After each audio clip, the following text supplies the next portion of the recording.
কোন সরকার এত কম সময়ের মধ্যে এত অজনপ্রিয় এবং এত মাত্রায় গৃহীত হয় নাই, বিশ্ব রেকর্ড হয়ে গেছে।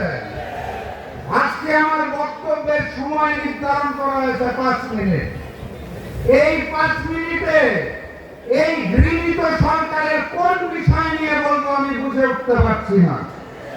72-এর সংবিধান, মুক্তিযুদ্ধের চেতনা বিক্রি, লুটপাট, দ্রব্যমূল্যের ঊর্ধ্বগতি, ইসলামী ব্যাংক দখল, ক্যাম্পাস দখল, ক্রিকেট বোর্ড দখল, মিডিয়া দখল, এলপিজির দাম বৃদ্ধি, জ্বালানির দাম বৃদ্ধি, বিদ্যুতের দাম বৃদ্ধি, বিনা ভোটে প্রশাসনের দলীয়করণ, নতজানু পররাষ্ট্রনীতি, রাষ্ট্রীয় মোট সন্ত্রাস, আইন শৃঙ্খলা পরিস্থিতির অবনতি, খুন ধর্ষণ, জখম, অবাস্তব উচ্চবিলাসী বাজেট,